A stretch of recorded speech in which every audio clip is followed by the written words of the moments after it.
Right now on NBC 26 at 10, a disappointing season is over for the Packers. We'll have highlights and reactions to today's loss.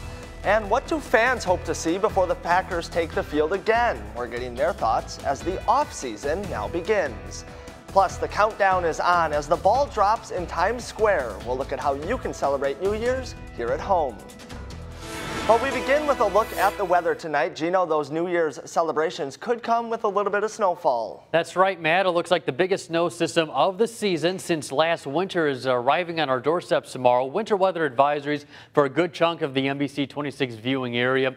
The areas that won't see as much snowfall accumulation up towards the north. Langley, Menominee County, parts of northern Marinette, and Accounta counties as well. Here's how it times out. We're starting dry overnight tonight, but then by tomorrow morning, the system starts to lift up to the northeast. We see a wintry mix down to the south. Areas off to the north will see snowfall. Then we all turn into snow later on in the evening hours tomorrow once the system lifts out of the area. And we could see several inches by the time it's all said and done. Anywhere from about 3 to 6, maybe even some localized areas near 7 inches of snow. I'll talk more about this in my full forecast coming up.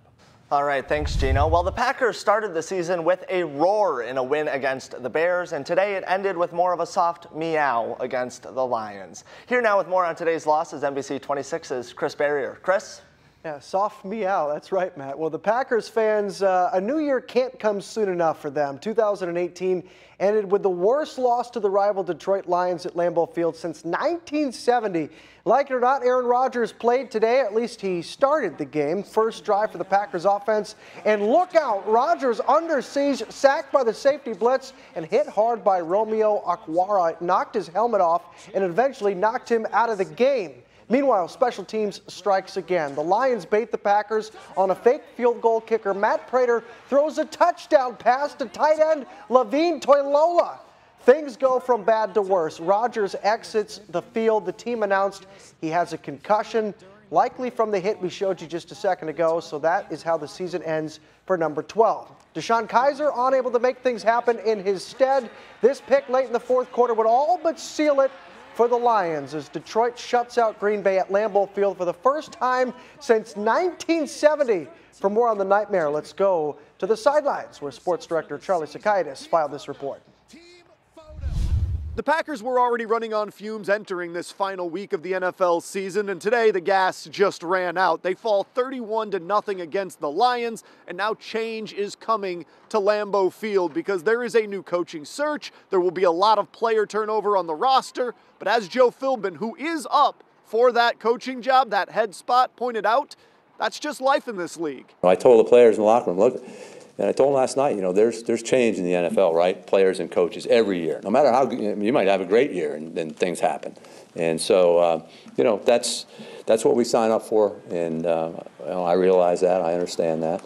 I'm not sure that losing 31-0 helps, but that's what that it is what it is. That I can't change that now. And but I have a lot of faith in the people here, and I'm good with whatever decision comes my way. I'll be ready and go from there.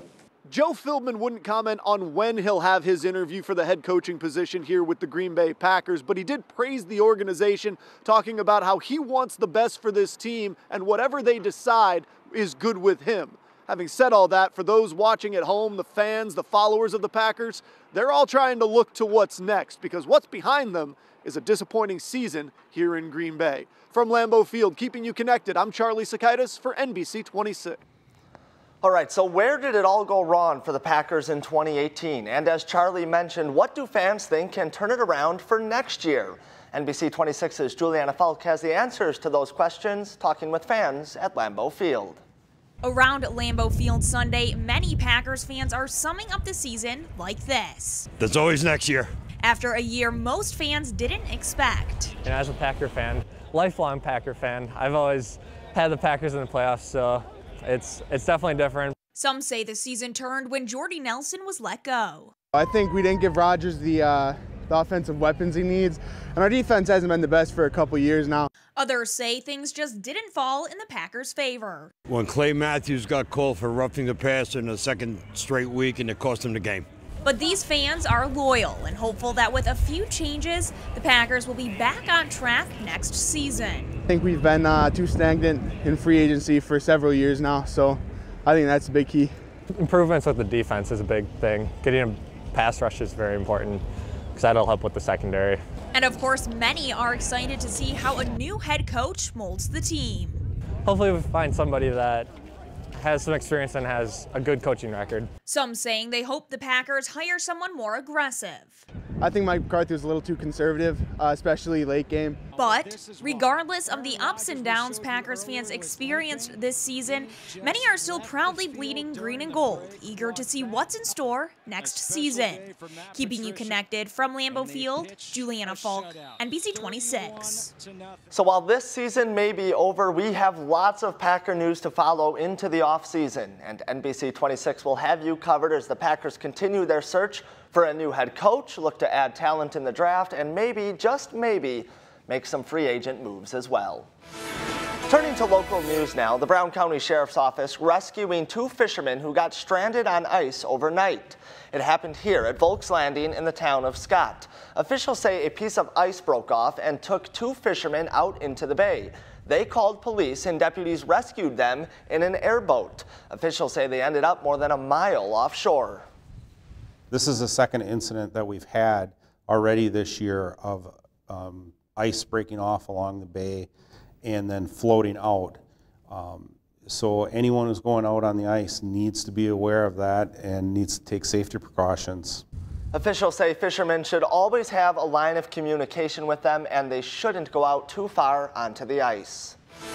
Covering America now, and a test run for America's biggest New Year's Eve party.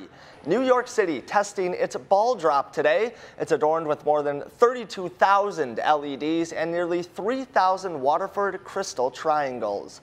Of course, you don't need to be in New York to enjoy the New Year celebration. This New Year's Eve, there is a long list of fun events to welcome in 2019.